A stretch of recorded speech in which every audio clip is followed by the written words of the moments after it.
boxing. Welcome back to the channel. I hope everyone's doing okay.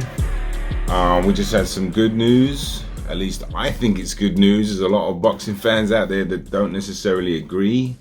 Canelo Alvarez and Triple G are going to get it on again, September 17th, 2022. That is the day after Mexican Independence Day. So I think it's still a really good fight. I think it's a relevant fight. I was watching the Boxing Voice earlier today, and they had a poll on there saying, you know, are you happy, yes or no, with this rematch? 52% of people said they were not happy. And there was 1,000 votes. 52% of boxing fans weren't happy. We got the Benavidez fight. I think everybody really wants to see that. We'd love to see maybe if Charlo went up at 168, but realistically, you know, it's still a good fight. There's some unfinished business there. Golovkin's coming off one of his best performances, in my opinion, against Murata, where he was hurt and looked like he was in for a tough fight early on, and he turned it around and got the stoppage in a very exciting fight. And, you know, he looked vulnerable, but he also looked tough. And he's got layers. He's got a deep, I didn't say dark spirit. He's got a deep spirit where he can summon.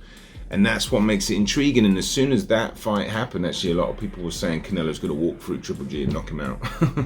Which, look, it's not inconceivable. But at the time, I was like, yeah, pump the brakes on that. I think Golovkin's, no one's ever come close to stopping him. So, and then you've obviously got Canelo coming off a loss, which, you know, that was an incredibly tough fight. I said at the time, and, you know, I picked Bivol to win too, and there's no shame in Canelo, you know, going back down and fighting at your normal weight, or you're now your normal weight, because he's not a light heavyweight. So, but it doesn't add another depth of intrigue, because how's he going to deal with, you know, he's dealt with the loss in the past, but he was favored to win this fight. He wasn't favored against Floyd, and he was favored to beat Bivol, and he's taken a lot of backlash as well. So how's he going to deal with that mentally? You know, people are now, you know, calling him ducking the Bivol rematch.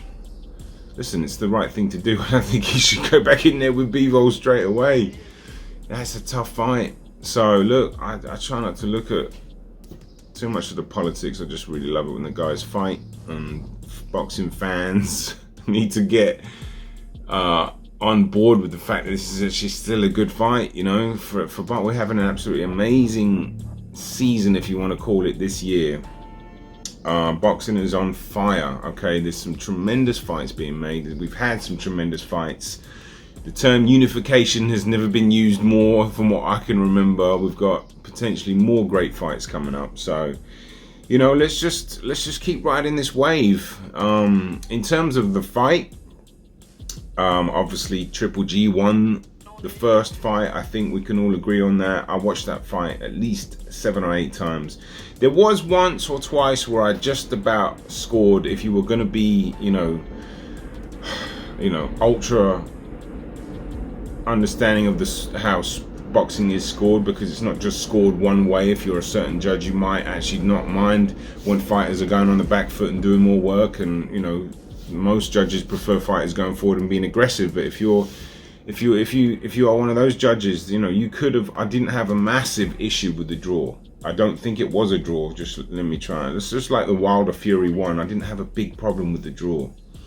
But Triple G won, and I think he, you know, by wide consensus, he won the second fight. I had that more of a draw, if I'm honest. But, you know, ringside, the amount of journalists that had Triple G winning was overwhelming, and very few people had Canelo winning. Although I thought Canelo fought well in that fight. I really do. I think they both fought well, and it will be interesting to see how the third fight will be fought, because, you know, 1 and 2 were different, and obviously Golovkin's going to be 40 already. Canelo's coming off a loss. It's an interesting fight. I'll be really intrigued to see how the fight plays out, because if you're Triple G, you must be thinking to yourself, they're not going to give me the points win. I've got to take this dude's head off. So I think he should do that. He should get he when he gets nasty, he is a nasty man in there. And honestly, I don't think he was as spiteful in the second fight as he was at times in the first fight. When he changes his energy and his look, and he starts to really be mean. I'm not saying he didn't do that at all in the second fight, but to me it seemed like he was doing it more in the first. And even after the Murata fight, he was making some fierce facial expressions that was just like, okay, I'm that guy, and I think he needs to be that guy and really put it on Canelo and go in there. And if you have to get knocked out to try and knock him out, then go out on your shield. I'd love to see him do that, because he's not gonna get a points win. And obviously we're just saying that having witnessed Canelo lose on points. So, but that was that would have been outrageous for him to squeeze a draw, and that would have been too much. But they did try. But I think Triple G's got to get nasty and try to back Canelo up as much as he can.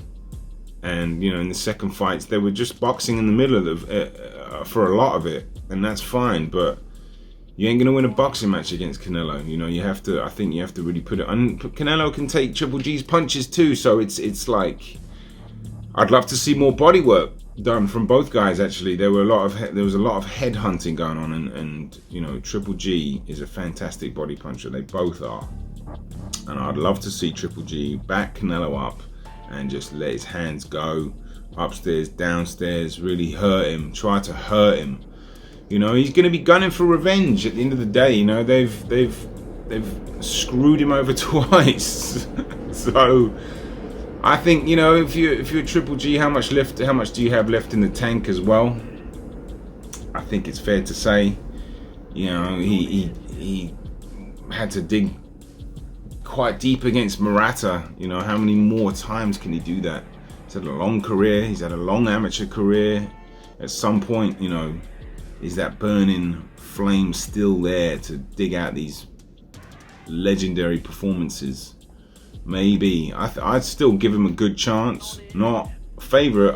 I'd favor Canelo to win, but legitimately win. He'd just be too young, too strong, too fresh, and too good, really, for Triple G. And I think he would just beat. He would beat Triple G on points for the first time, unofficially or officially. But I love the fight. I think it's a really good fight. It's grown on me more when I did an early thoughts video on the Bivol Canelo Bivol fight. I was like, yeah, I'm interested, because both those fights got announced at the same time. So I was like, yeah, I'm not like outrageously interested. I'd rather see the Charlo fight, but I'm up for it. I'm a boxing fan. I'm really up for it. How people are not happy. I'd love to hear from you, actually. If you're one of those people that actually is generally not happy and upset that this fight's happening, shoot some comments in the comment section and explain to me why. Obviously, you want to see a different fight, or maybe you think he's ducking him for the rematch. Whatever it is, just let me know, because even if those things are true, this is still a good fight. Still a good fight. So anyway, I like to do these early thoughts video when a big fight gets announced.